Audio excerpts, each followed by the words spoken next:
Moi, j'habite un building où il y a une piscine. Parce que je vais me baigner une fois par semaine à faire de l'aquagym. Et puis, arrivent deux hommes. Ils rentrent, ils sont déçus. Il y a deux femmes. Je suis avec mon ami. Il y a deux femmes qui sont là. Ils s'en tournent. Bon, imaginons qu'ils partent, qu'ils vont voir le propriétaire, qui est très heureux d'avoir beaucoup d'étrangers. C'est les étudiants de McGill riches qui sont là.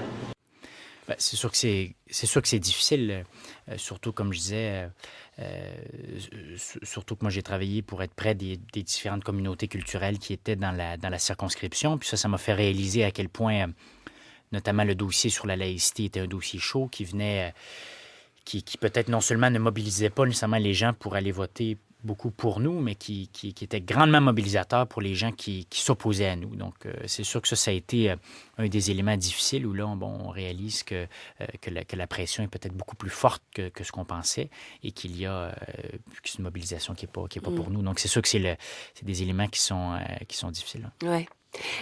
C'est en même temps, est-ce que vous avez dit, ça peut même contribuer à une mobilisation contre nous. Est-ce que vous avez eu le sentiment que ça pouvait aussi contribuer à une espèce de resserrement d'une attitude j'irai pas du tout dans le côté extrémiste parce qu'il y a énormément de nuances à faire, là, mais qu'effectivement, ça pouvait même resserrer une distance, recréer une distance plus grande, finalement, entre ces communautés-là et le reste du Québec?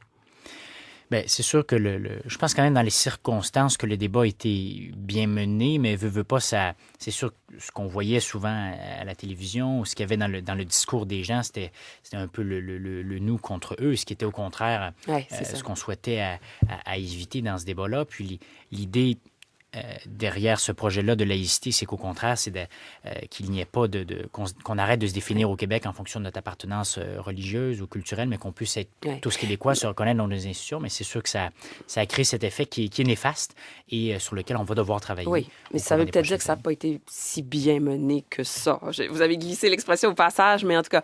Mais c'est intéressant, vous dites c'est mon nom, c'est mon identité, j'ai fait ça avec mes tripes, mais en même temps, ce dont vous avez beaucoup parlé dans cet article du Devoir, c'est la fameuse ligne de parti.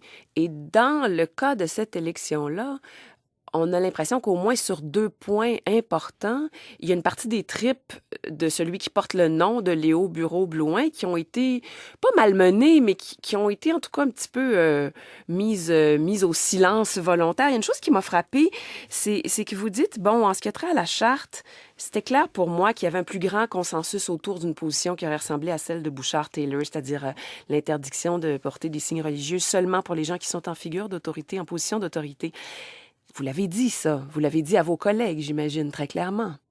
Bien, on a discuté, bien sûr, entre collègues régulièrement où on devait aller avec ce grand projet là, de la charte. Et moi, c'est un projet en lequel je crois et j'adhérais et j'adhère toujours, mais ce que je cherche un peu à dénoncer dans ce texte, c'est que cette fameuse ligne de parti, mais surtout, je pense, où elle est rendue aujourd'hui en 2014, si forte, si omniprésente, je trouve ça aplanit, ça rend un peu tout le monde pareil, finalement, et je trouve que ça contribue beaucoup à tous les préjugés que j'ai entendus, moi, pendant les 30 jours de la dernière campagne électorale, mais qu'on entend tout le temps, ben vous êtes tous pareils, finalement, c'est quoi la distinction entre vous puis un autre?